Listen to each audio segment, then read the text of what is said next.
Hi friends, welcome back to my channel with me Vijayalakshmi Janathan. இன்னைக்கு super and சிம்பிளான ஒரு recipe தான் பார்க்க போறோம். என்னன்னு யோசிக்கிறீங்களா? Cheese garlic bun. இது எப்படி செய்யலாம்னு பார்க்கலாம்.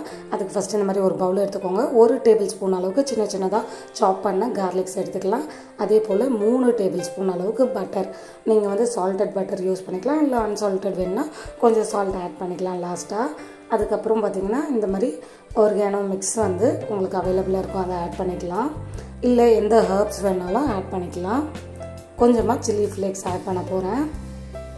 வெறும் சிம்பிள் இன்கிரிடியன்ட் தாங்க. இத வச்சு சூப்பரா ஒரு பன் ரெடி பண்ணிடலாம். 1 டேபிள்ஸ்பூன் அளவுக்கு பிரெட் ஸ்ப்ரெட் எடுத்துக்கலாம். இது ஆப்ஷனல் தான், வேணும்னா ஆட் பண்ணலாம், வேணாம்னா விட்டுடலாம். அதுக்கு அப்புறம் பாத்தீங்கன்னா பீஸா சாஸ் 1 டேபிள்ஸ்பூன் அளவுக்கு, மயோனைஸ் வந்து ஒரு 2 டேபிள்ஸ்பூன் அளவுக்கு ஆட் பண்ணிக்கலாம். இதெல்லாம் ஆட் பண்ணிட்டு இப்போ நல்லா வந்து மிக்ஸ் பண்ணி விட போகிறேன். நான் வந்து பட்டர்லேயே சால்ட் இருக்கிறதுனால சால்ட் ஆட் பண்ணல. நீங்கள் வந்து அன்சால்டட் பட்டர் யூஸ் பண்ணிங்கன்னா லைட்டாக பிஞ்ச் ஆஃப் சால்ட் ஆட் பண்ணால் போதும், ரொம்ப ஆட் பண்ண தேவையில்லை. இப்போது இதெல்லாம் ஆட் பண்ணி நல்லா மிக்ஸ் பண்ணி விட்டுடலாம். இப்போ பாருங்கள் சூப்பரான க்ரீமியாக ஒரு ஸ்ப்ரெட் நமக்கு ரெடி ஆகிருக்கு. அடுத்தது பார்த்திங்கன்னா உங்களுக்கு கடையில் அவைலபிளாக இருக்குது எந்த பன் வேணாலும் எடுத்துக்கலாம். பர்கர் பண்ணாக இருந்தாலும் ஓகே தான், நார்மல் இந்த மாதிரி பண்ணாக இருந்தாலும் ஓகே தான், எது வேணாலும் எடுத்துக்கலாம்.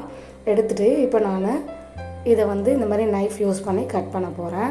அடி வரைக்கும் கட் பண்ணாமல் ஒரு 3/4 அளவுக்கு கட் பண்ணால் போதும். இந்த மாதிரி கட் பண்ணிவிட்டு அடுத்த பக்கம் திருப்பி இந்த மாதிரி சின்ன சின்ன க்யூப்ஸாக கட் பண்ணிக்கணும். நமக்கு வந்து இதை நல்லா இப்போ விரித்து பார்க்கும்போது நல்ல ஒரு தாமரை பூ ஓப்பன் ஆகும் இல்லையா, அந்த மாதிரி இருக்கும். எல்லா பக்கமும் நமக்கு ஓப்பன்ஸ் கிடைக்கும். இந்த மாதிரி வந்து பண்ணை ரெடி பண்ணிடலாம். பண்ணிவிட்டு இப்போ நம்ம ரெடி பண்ணி வச்சுருக்க ஸ்ப்ரெட் இருக்கு இல்லையா, அதை வந்து இந்த பன்னுக்கு நடுவில் இருக்க அந்த கேப்ஸ் எல்லாம் வந்து நல்லா ஃபில் பண்ணி விட்டுடலாம். உங்களுக்கு எவ்வளோ நல்லா க்ரீமியாக டெக்ஸ்சர் வேணுமோ அந்தளவுக்கு இதுக்குள்ளே ஃபில் பண்ணிக்கலாம். எல்லா கேப்ஸ்குள்ளேயும் இந்த மாதிரி ஸ்பூன் வச்சு கொஞ்சம் கொஞ்சமாக நல்லா ஃபில் பண்ணிக்கலாம். இல்லை மேலே இந்த மாதிரி அப்ளை ஆச்சுனாலும் நீங்கள் கவலைப்பட வேணாம். பட்டர் இருக்கிறதுனால நல்லா சூப்பராக வந்து நல்லா ரோஸ்ட் ஆகி வரும். இப்போது சீஸ் க்யூப்ஸை சின்ன சின்ன பீசஸாக இன்னும் கட் பண்ணி எடுத்துருக்கேன். அந்த க்யூப் பீசஸை இந்த மாதிரி பண்ணை வந்து ஓப்பன் பண்ணி நம்ம கட் பண்ணி வச்சுருக்கோம் இல்லையா, அதுக்குள்ளே வந்து கொஞ்சம் கொஞ்சமாக இந்த மாதிரி இன்சர்ட் பண்ணி வச்சிடலாம். அப்போ வந்து பார்த்திங்கன்னா நல்லா வந்து சீஸியாக கிடைக்கும்.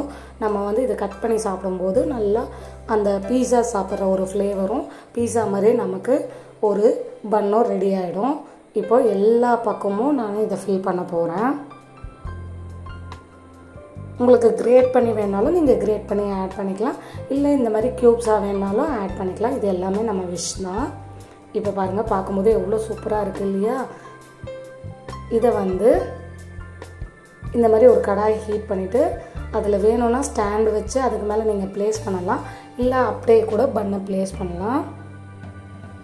இப்போ நான் ஸ்டாண்டு வச்சு அதுக்கு மேலே ஒரு பிளேட் வச்சு அதுக்கு மேலே பண்ணை வந்து ப்ளேஸ் பண்ண போகிறேன். நான் ரெடி பண்ணி வச்சுருக்க பன்ஸ் எல்லாம் உள்ளே ப்ளேஸ் பண்ணிவிட்டு மூடி போட்டு மீடியம் ஃப்ளேமில் 5லேருந்து 10 மினிட்ஸ் அளவுக்கு குக் பண்ணலாம். அப்போ தான் பார்த்திங்கன்னா மேலெல்லாம் நல்லா கார்லிக்கோட அந்த பட்டர் சேர்ந்து நல்லா ஃப்ளேவர் உள்ளே இறங்கி ரோஸ்ட் ஆகி வரும். அப்புறம் பார்த்திங்கன்னா அந்த சீஸ் எல்லாம் நல்லா வந்து மெல்ட் ஆகி நல்லா சீஸியாக ஃபார்ம் ஆகும். மூடி போட்டு ஒரு 5 மினிட்ஸ் அளவுக்கு குக் பண்ணி காமிக்கிறேன். பாருங்கள் இன்னும் மெல்ட் ஆகலை, அதனால இன்னும் ஒரு 5 மினிட்ஸ் அளவுக்கு இந்த மாதிரி மூடி போட்டு நல்லா குக் ஆகி வரட்டும்.